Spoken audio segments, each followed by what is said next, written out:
Yes sir. ಚಿತ್ರ ನೋಡಿದ್ದೀರಾ?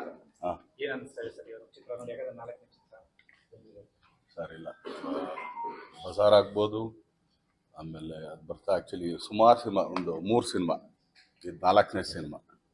But ನಾನು ನೋಡ್ದಂಗೆ ಒಂದು ನಾವೆಲ್ಲರೂ ಆ್ಯಕ್ಚುಲಿ ಇವೆಲ್ಲ ಏನು ಟ್ರೈಲರ್ ನೋಡಿದ್ದೀರಾ, ಆ್ಯಕ್ಚುಲಿ ತುಂಬ ಮಾಸ್ ಇರ್ಬೋದು. ಹಂಗೆ ಮಾಸ್ ಜೊತೆಗೆ ಆ್ಯಕ್ಚುಲಿ ತುಂಬ ಒಂದು ತಾಯಿ ಸೆಂಟಿಮೆಂಟಿಂದ ಹಿಡಿದು ತಾಯಿ ಎಷ್ಟು ಮುಖ್ಯ, ತಂದೆ ಏನು ಮಾಡ್ತಾನೆ, ಈ ಥರದ ಎಲಿಮೆಂಟ್ಸ್ ತುಂಬ ಚೆನ್ನಾಗಿ. ಆಮೇಲೆ ಡೈರೆಕ್ಟ್ ಇಲ್ಲೇ ಇದ್ದಾರೆ. ನಾವು ಆ್ಯಕ್ಚುಲಿ ಫಸ್ಟ್ ಹಾಫ್ ನೋಡಿದಾಗ ಒಂದೆಲ್ಲೋ ಒಂದು ಏನೋ ನೋಡ್ತಾ ಇದೀವಲ್ಲ ಅಂತ ಅನಿಸ್ತು.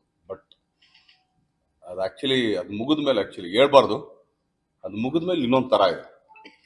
ಆಮೇಲೆ ಹೌದಲ್ಲ, ಇದೇನೋ ಒಂದು ಇದು ಮಾಡ್ಕೊಂಡಲ್ಲ ನಾವು ಅಂತ. ಸೊ ಆ ಥರದ್ದೊಂದು ಸಿನಿಮಾ.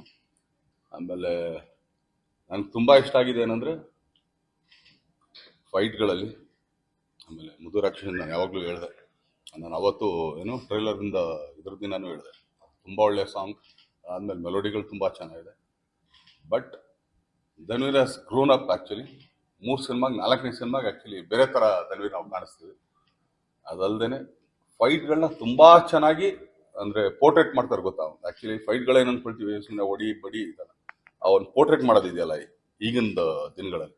ಸೊ ತುಂಬ ಚೆನ್ನಾಗಿ ಮಾಡಿದ್ದಾರೆ. ಯಾಕಂದರೆ ಒಂದು 6'3", ನನಗಿಂತ 1.5 ಇಂಚು ಅಲ್ಲ 1ರಿಂದ 2 ಇಂಚು. ಬಟ್ ಕಾಲು ತುಂಬ ಚೆನ್ನಾಗಿ ಯೂಸ್ ಮಾಡಿದ್ದಾರೆ. ನಾನು ಆ್ಯಕ್ಚುಲಿ ಯಾವಾಗಲೂ ಹೇಳ್ತಾ ಇರ್ತೀನಿ, ಕಾಲು ತುಂಬ ಚೆನ್ನಾಗಿ ಯೂಸ್ ಮಾಡಿದ್ರೆ. ಯಾಕಂದ್ರೆ ಉದ್ದಕ್ಕಿರೋರಿಗೆ ಆ್ಯಕ್ಚುಲಿ ಅಪ್ಪರ್ ಬಾಡಿ ಸ್ವಲ್ಪ ಚಿಕ್ಕದಿರುತ್ತೆ, ಬಟ್ ಲೋವರ್ ಬಾಡಿ ಸ್ವಲ್ಪ ಜಾಸ್ತಿ ಇರುತ್ತೆ. ಬಟ್ ಕಾಲು ತುಂಬ ಚೆನ್ನಾಗಿ ಯೂಸ್ ಮಾಡಿದ್ದಾರೆ. ತುಂಬ ಚೆನ್ನಾಗಿ ನೀಟ್ ಕ್ಲೀನ್ ಮೂವಿ. ಅದಾದಮೇಲೆ ಒಂದು ತುಂಬ ಒಳ್ಳೆ ಮಾರಲ್ ಇದೆ. ಒಂದು ತಾಯಿ ಜೊತೆಗೆ ಇನ್ನೊಂದು ಮತ್ತೊಂದು. ನಾನು ಇಷ್ಟೇ ಕೇಳ್ಕೊಳ್ಳೋದು ಎಲ್ಲ ಕರ್ನಾಟಕ ಜನತೆ ಹತ್ರ, ಈ ವಾಮನ ಅಂದರೆ ಏನು, ಅವನು ಭಿಕ್ಷೆ ಬೇಡಕ್ಕೆ ಬಂದಂಥ ಹುಡುಗ. ಒಬ್ಬ ಬಲಿ ಚಕ್ರವರ್ತಿ ಹತ್ರ ಭಿಕ್ಷೆ ಬೇಡ್ತಾನೆ. ಸೊ 3 ಹೆಜ್ಜೆ ನೀನು ಎಲ್ಲರೂ ಹಿಡ್ಕೊ ಅಂತ ಹೇಳ್ತಾನೆ. ಅಲ್ಲಿ ಇಡ್ತಾನೆ, ಇಲ್ಲಿ ಇಡ್ತಾನೆ, ಕೊನೆಗೆ ಎಲ್ಲಿ ಹೆಜ್ಜೆ ಇಡಬೇಕು ಅಂತ. ಬಟ್ ಈ ವಾಮನ ಬರೀ ಚಿತ್ರರಂಗದಲ್ಲಿ, ಕನ್ನಡ ಚಿತ್ರರಂಗದಲ್ಲಿ ಒಂದು ಕಾಲು ಕೇಳ್ತಾ ಇದ್ದಾರೆ, ಅದು ಕನ್ನಡ ಜನತೆ ಕೊಡ್ತಾರೆ. ಸೊ ಆ ಹೆಜ್ಜೆ ತುಂಬ ಒಳ್ಳೆ ದೊಡ್ಡ ಹೆಜ್ಜೆ ಆಗುತ್ತೆ ಅಂತ ಹೇಳ್ತೀನಿ. ಸರ್, ಸೊ ಸಿನಿಮಾ ಮುಗಿತು. ಸಿನಿಮಾನಾ? ಸಿನಿಮಾ ಬಗ್ಗೆ ಸೊ ರೀಸೆಂಟ್ ಆಗಿ ರಾಯಲ್ ಸಿನಿಮಾ ನೋಡಿದ್ರಿ, ಈಗ 2ನೇ ತಮ್ಮ ಧನ್ವೀರ್ ಅವ್ರು ಆಕ್ಟ್ ಮಾಡಿದ್ರು ವಾಮನ ಸಿನಿಮಾ ನೋಡಿದ್ರಿ. ಇಬ್ಬರ ಕಾಂಬಿನೇಷನ್ ಸಿನಿಮಾ ಯಾವಾಗ ಬರ್ಬೋದು? ಸರಿ, ಇಲ್ಲ ಅದಕ್ಕೊಂದು ಒಳ್ಳೆ ಡೈರೆಕ್ಟ್ ಬೇಕು. ನಾನು ಇವತ್ತು ಹೇಳ್ತಾ ಇರೋದೇನಂದ್ರೆ, ನಾನು ಮಾಡೋದಾಗ್ಲಿ, ಇಲ್ಲ ಚಿಕ್ಕಣ್ಣ ಮಾಡೋದಾಗ್ಲಿ, ಇಲ್ಲ ಧನ್ವೀರ್ ಮಾಡೋದಾಗ್ಲಿ ಇಲ್ಲ ಅನ್ನಲ್ಲ. ಒಂದು ಒಳ್ಳೆ ಕತೆ ಬರಬೇಕು. ಸುಮ್ಮನೆ ಧನ್ವೀರ್ ನಂಗೆ ಗೊತ್ತು, ಧನ್ವೀರ್ ಹಿಂಗೆ ಮಾಡೋದು, ನಾವು ಆ್ಯಕ್ಚುಲಿ ಒಂದು ಪದನೂ ಕೇಳಲ್ಲ, ಕಥೆನೂ ಕೇಳಲ್ಲ. ಧನ್ವೀರ್ ಮಾಡ್ತಾರೆ, ಆ್ಯಕ್ಚುಲಿ ಏನೋ ನಮ್ಮ ಚಿಕ್ಕಣ್ಣನೂ ಮಾಡ್ತಾರೆ. ಆದರೆ ಅವರಿಬ್ಬರಿಗೆ ಆ್ಯಕ್ಚುಲಿ ನ್ಯಾಯ ಒದಗಿಸಂತ ಒಬ್ಬ ಡೈರೆಕ್ಟರ್ ಆ ಥರ ಬಂದರೆ ಖಂಡಿತ ಮಾಡ್ತೀವಿ. ಇನ್ನು ನಾವು ಮಾಡಲ್ಲ ಅಂತ ಏನು ಹೇಳ್ತಿರಲ್ಲ.